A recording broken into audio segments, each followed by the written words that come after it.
오늘 주시는 말씀 레위기 25장 4절, 5절 그리고 13절입니다.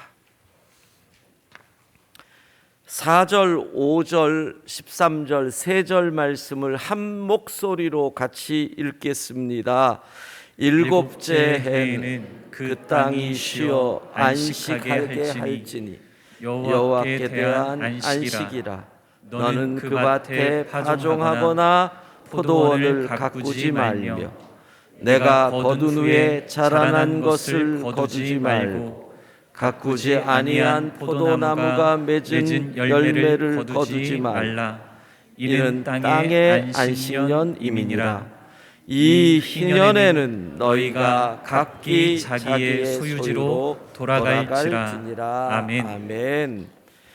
희년은 우리에게 첫 번째로는 구원, 두 번째로는 자유, 세 번째로는 주권, 그리고 오늘 네 번째, 희년을 통해서 하나님은 회복을 우리에게 보여주시는 것입니다. 회복. 자, 인간이 태초에 하나님이 창조하셨을 때 범죄하기 전에 에덴 동산의 모습, 성경은 인간이 범죄함으로 하나님께 벌을 받아서 그때부터 땅이 엉겅퀴를 내고 가시를 내고 그때부터 인간이 밭에서 경작을 하고 땀을 흘리고 수고하고, 즉 노동을 해야 먹고 살 수 있게 되었다는 겁니다. 물론 지금은 노동을 신성하게 여기는 것도 있지만 성경으로 얘기하면 노동은 죄의 결과인 것입니다. 그러니까 노동에 의해서, 노동의 결과로 인간이 먹고 살 수 있게 되었기 때문에 인간은 이 노동력을 더 많이 확보하기 위한 수많은 일들을 하는 거죠. 고대 사회의 전쟁은 다 그런 거 아닙니까? 땅을 확보하고 그 땅에서 일할 노예들을, 우리 백성이 아닌 패배한 사람들을 노예로 써서 그 땅에서 더 많은 생산을 얻기 위한 것. 노동의 가치가 올라가면 올라갈수록 점점 사람들은 노동을 이용하기 위해서, 또 노동을 가지고 사람들이 착취하기 위한 수많은 일들이 이 땅에 벌어지게 된 것이죠. 자, 그런데 놀라운 일이 벌어집니다. 안식년, 7년째 안식년은 아무런 농사를 짓지 말라 그러십니다. 요즘처럼 쌀 떨어지면 라면 먹으면 되지요, 뭐 이런 세상이 아니잖아요. 그때는 포도원도 가꾸지 말고 밭도 경작하지 말라, 이렇게 말씀을 하십니다. 이게 도대체 무슨 일입니까?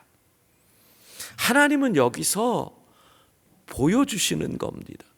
야, 너희들이 범죄하기 전에 그때는 일하지 않아도 내가 너희들을 먹여주었다.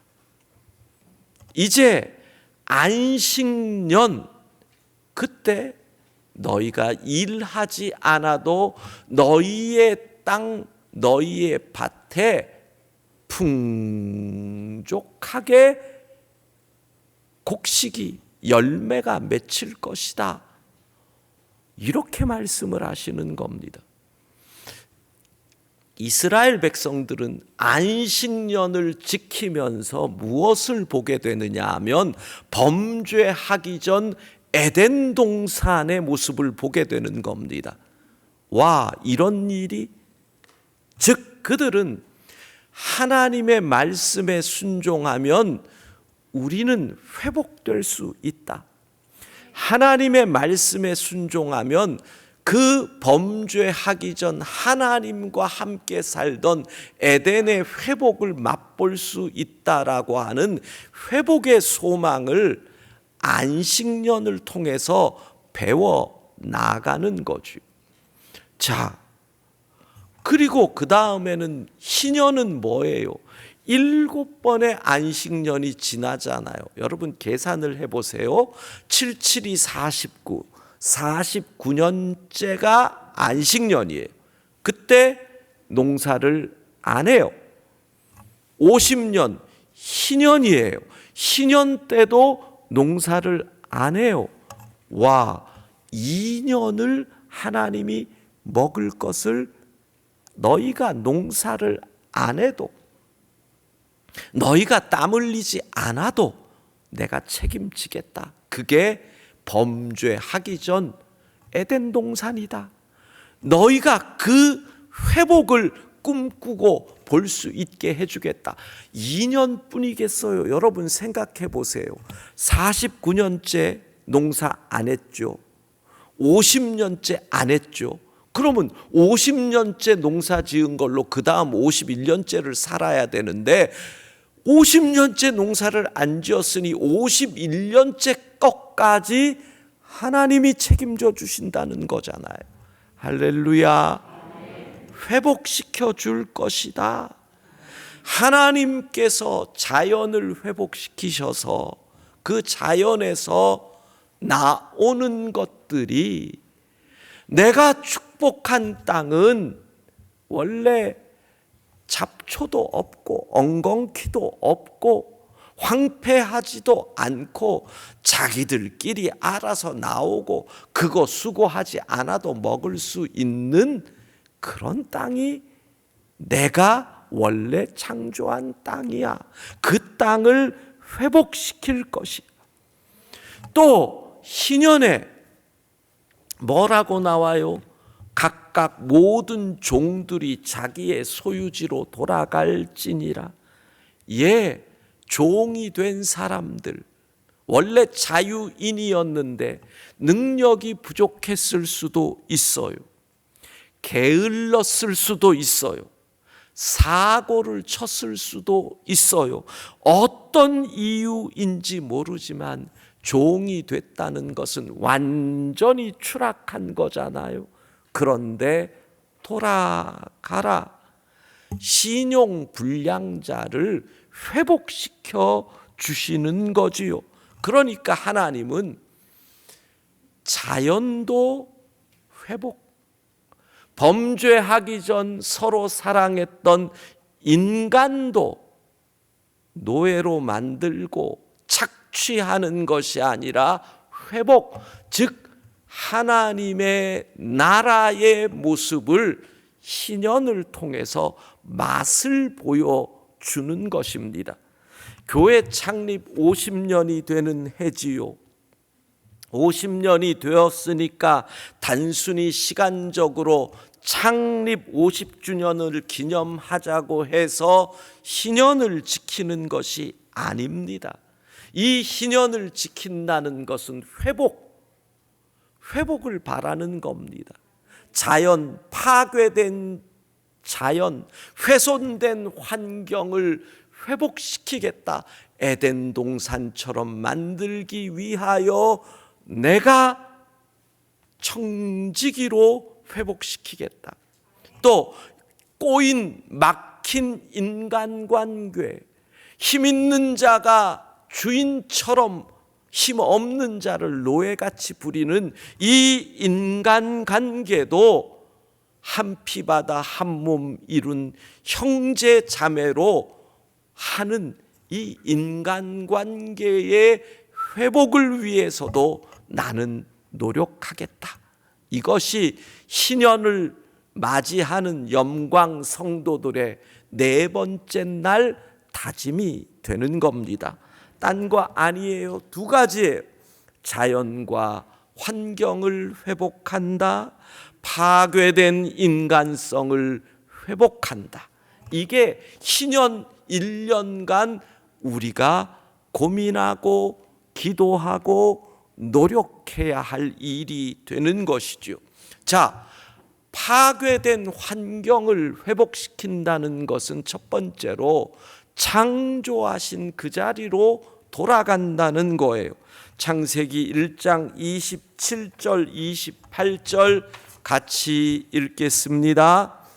하나님이 자기 형상 곧 하나님의 형상대로 사람을 창조하시되 남자와 여자를 창조하시고 하나님이 그들에게 복을 주시며 하나님이 그들에게 이르시되 생육하고 번성하여 땅에 충만하라.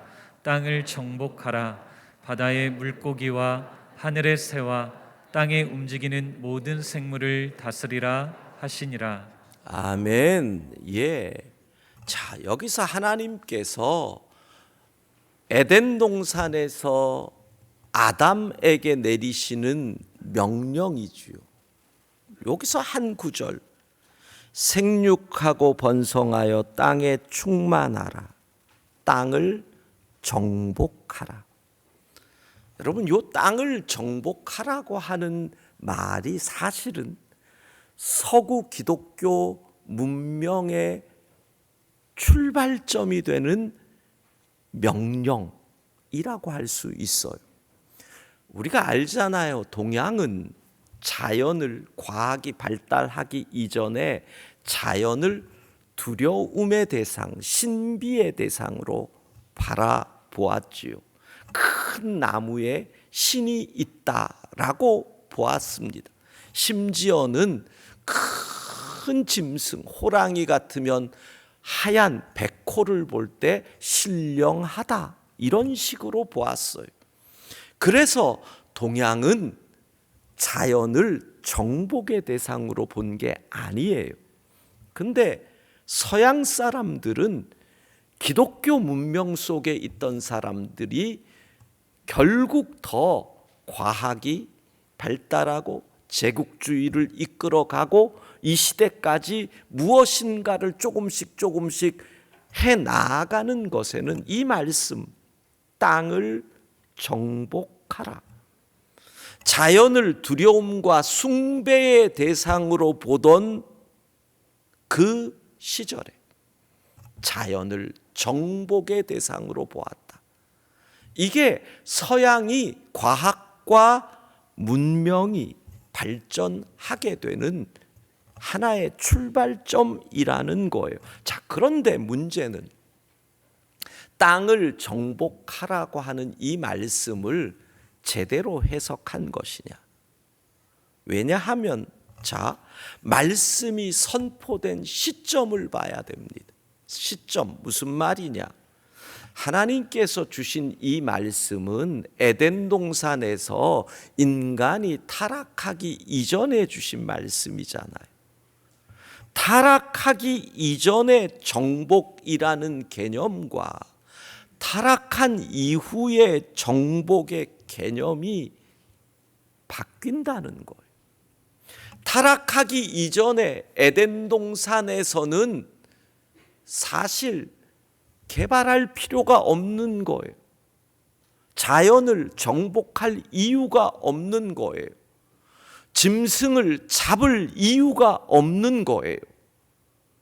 그러니까 그때 정복이라는 것은 하나님께서 맡겨주신 청지기로 자연을, 환경을 잘 관리하고 다스린다.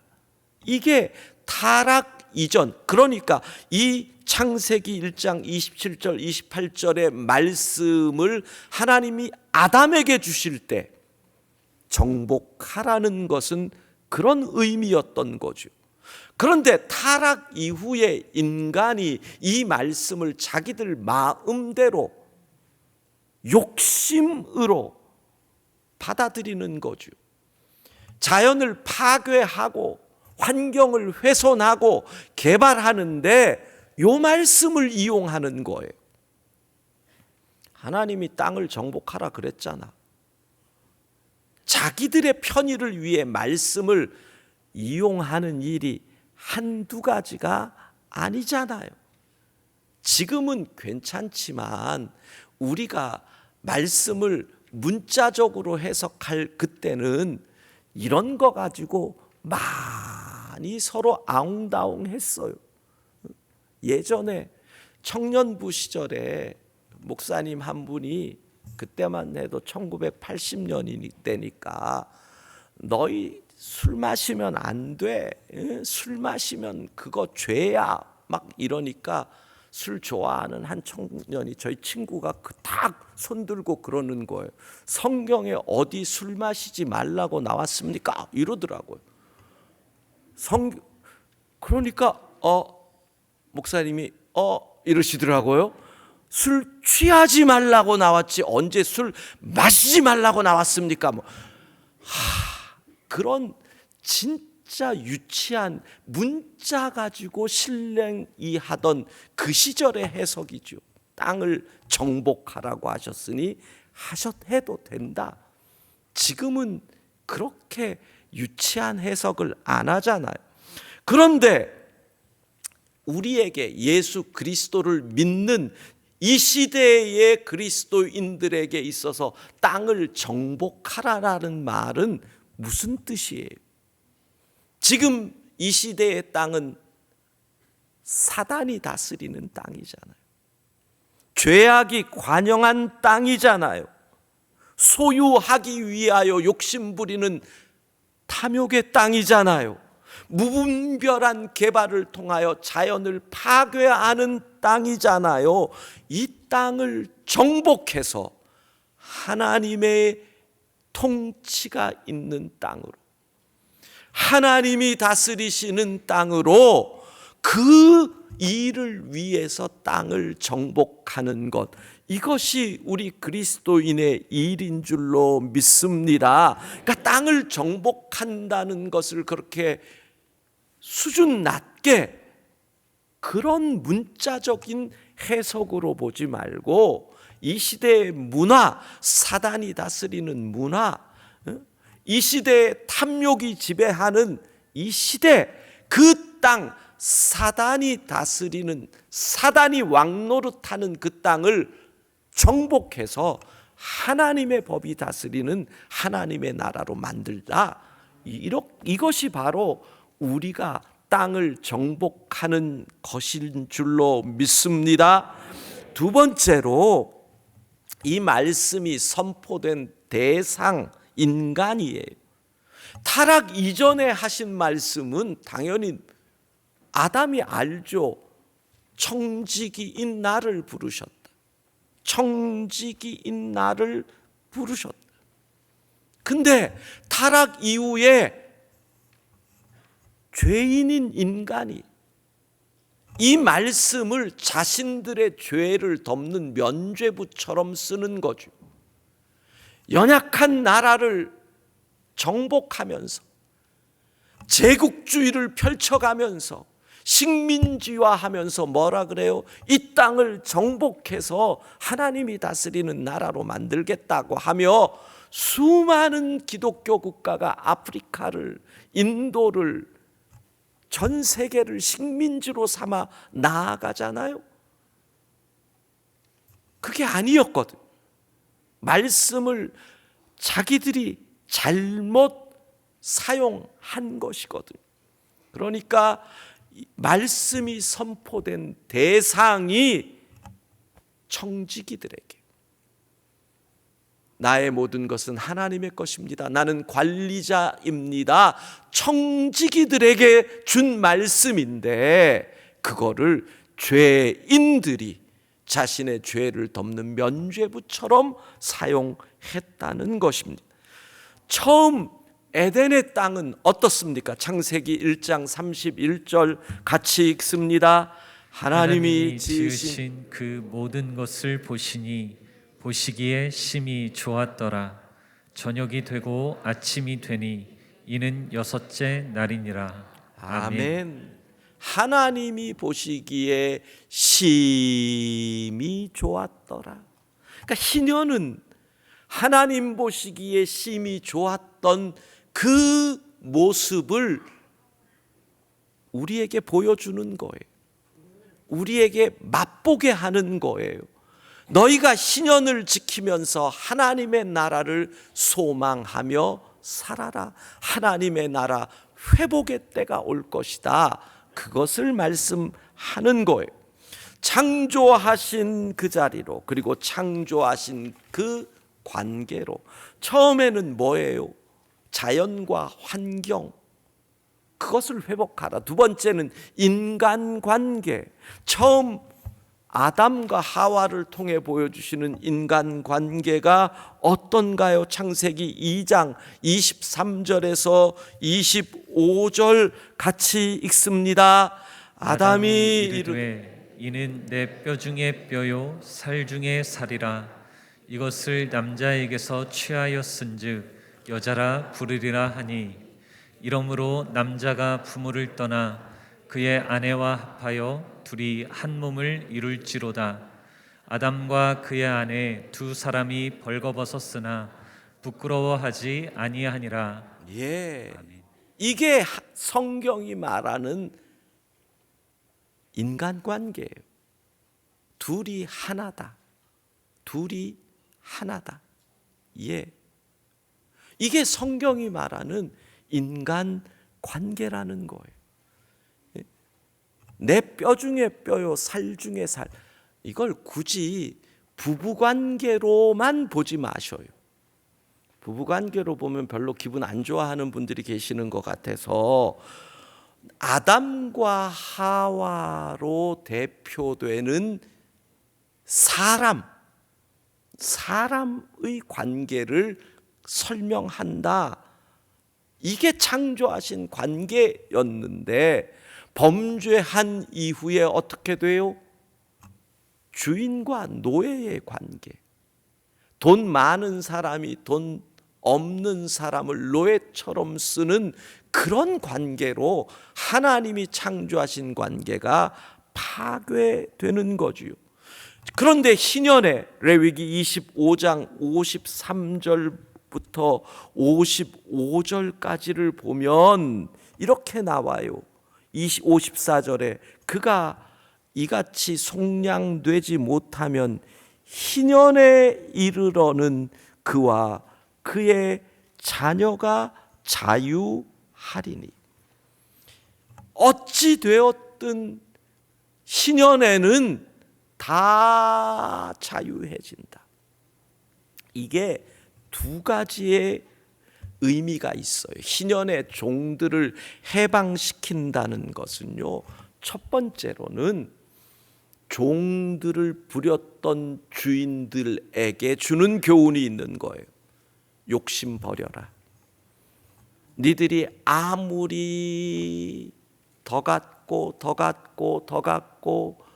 사람 부리고 사람 위에서 있어도 희년되면 다 원래 위치가 된다.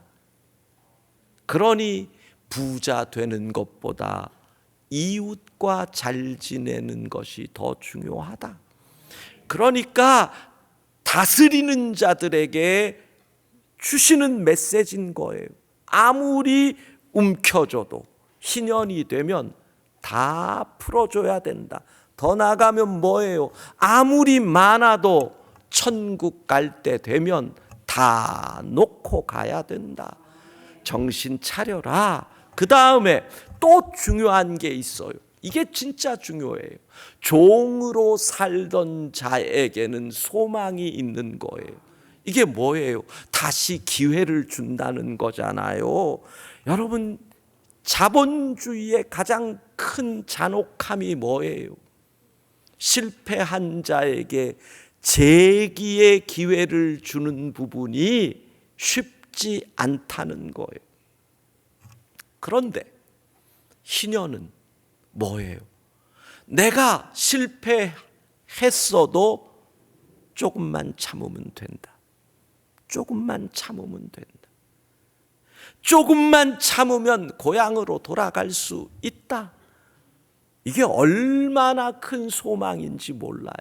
다시 시작할 수 있다라는 소망을 주는 것, 이게 희년인 거지요. 그래서 희년을 지키면서 부유했던 사람은 욕심을 버리고, 실패했던 사람은 다시 소망을 갖고, 이게 희년인 거예요. 그래서 결국 창조하신 관계가 뭐예요? 고린도전서 12장 26절 함께 읽습니다. 만일 한 지체가 고통을 받으면 모든 지체가 함께 고통을 받고, 한 지체가 영광을 얻으면 모든 지체가 함께 즐거워하느니라. 아멘. 이게 무슨 말이에요? 내 뼈 중에 뼈요, 살 중에 살이라는 거예요. 이 뼈가 아프면 온몸이 아프잖아요. 살 여기가 아파도 온 몸에 살이 아프잖아요. 그와 같다는 거지요. 다 연결되어 있다는 거예요. 여러분, 세상이 연결되어 있다는 거 이번에 못 느끼셨어요?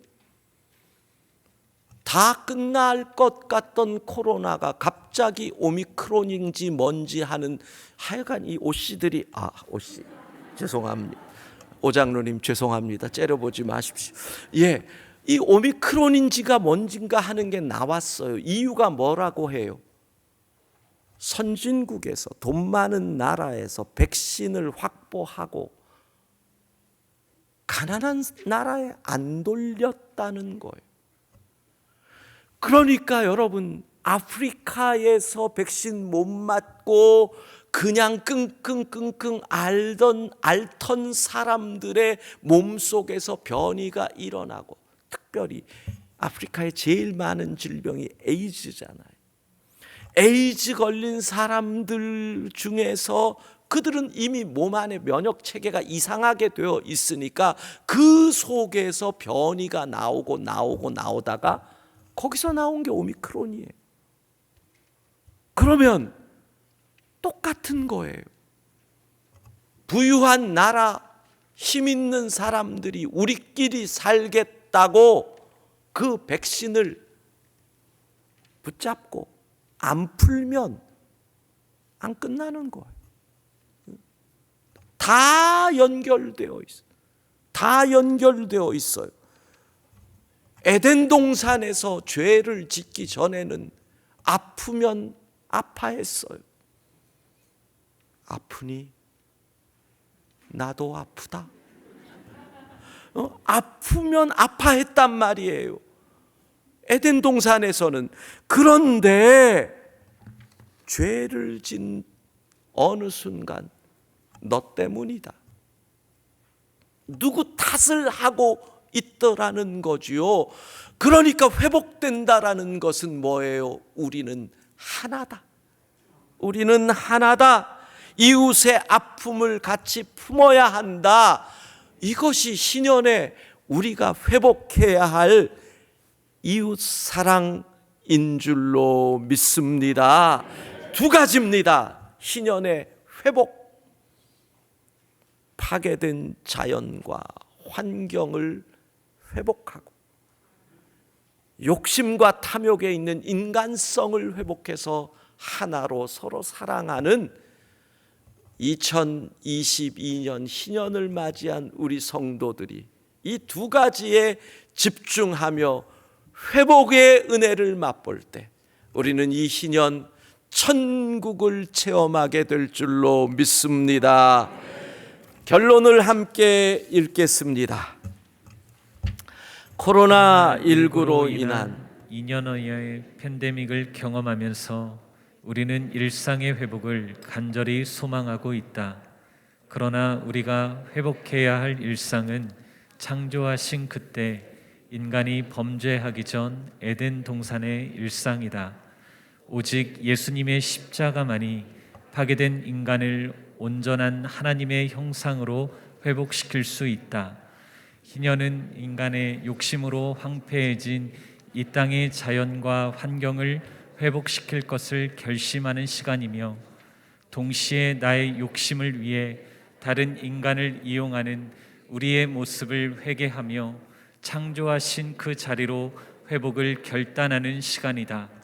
자연 환경과 인간 관계의 온전한 회복을 위해 힘쓰는 자가 희년을 살아가는 자다. 아멘. 예. 오늘도 찬양할 때 제가 비전홀에 올라가서 마지막 축도 인도를 할 것입니다. 그리고 우리 성도들은 축도 후에 또 이곳에서 함께 기도하시다가 돌아가시면 되겠습니다. 내일이 마지막 날입니다. 그래서 신년을 지킬 수 있는 비결이 사실은 요거를 마지막 날까지 안 하려고 얼마나 아껴두고 있다가 내일 드디어 마지막 날에 신년을 지킬 수 있는 비결을 공개를 하겠습니다.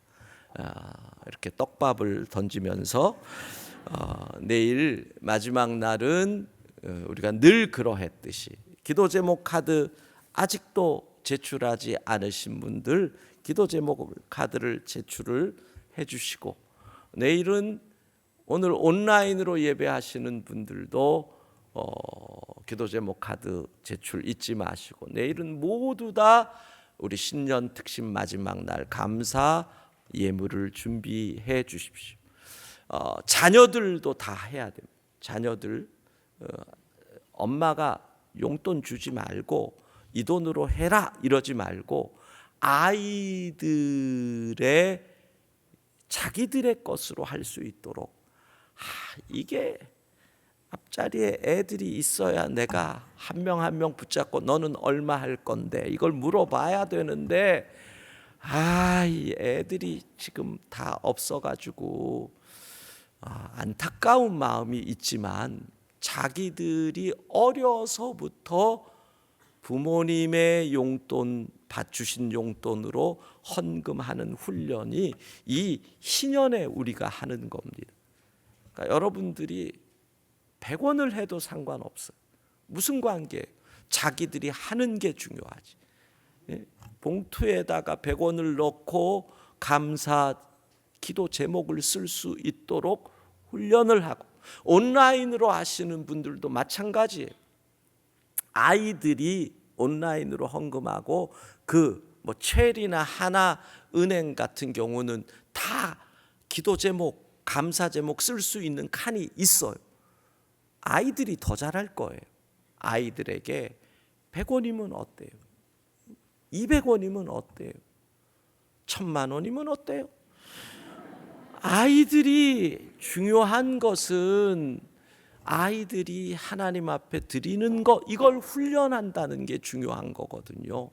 헌금을 다 훈련해서 할 수 있게 해주시고, 내일은 오프라인으로도 마지막 날 오시고 온라인으로도 함께 할 수 있도록 셀 리더들, 셀 원들에게 꼭 연락을 해 주시고요. 비전 헵시바 찬양대, 어떻게 그렇게 맑은 소리가 나요? 정말 놀랬어요.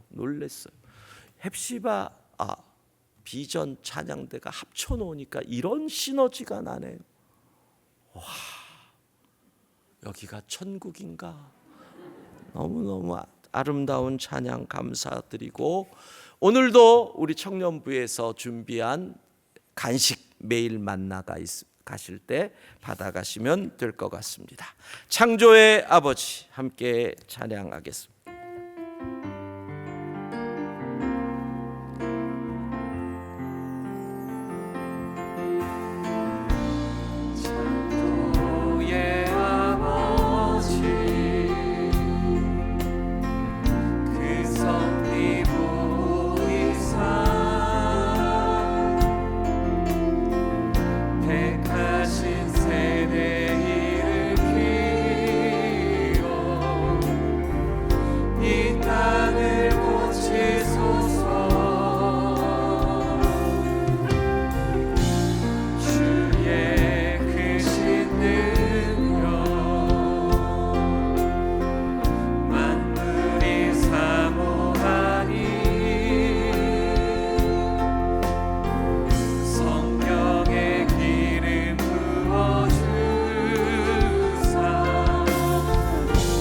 시간이 마소서. 주 영광 여기 임하사 열방 향해 금이 비추소서.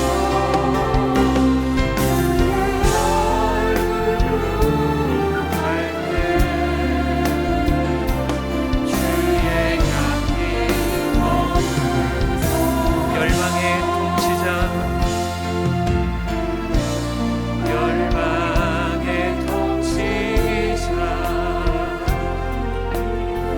세상이 보리라. 신실한 주의 약속으로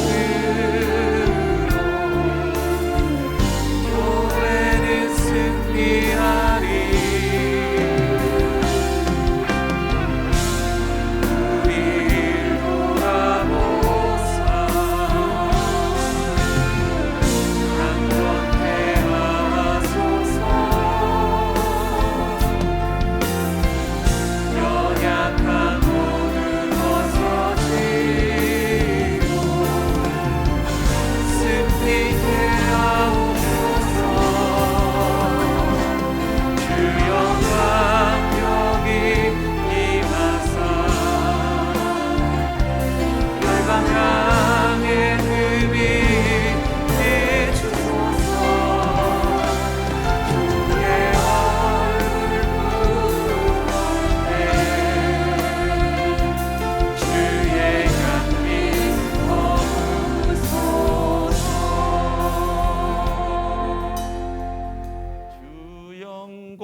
열방 향해 그 빛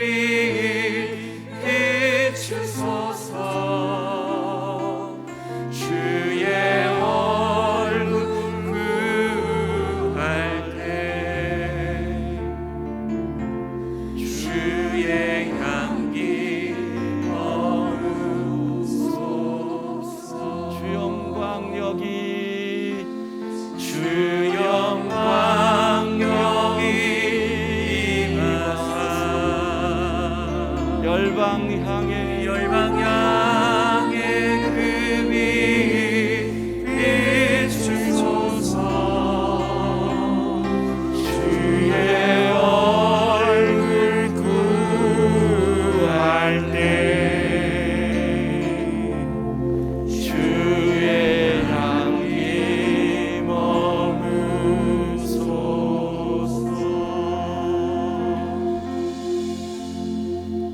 지금은 우리 주 예수 그리스도의 은혜와 하나님 아버지의 무한하신 사랑하심과 성령의 감동, 교통, 충만하심이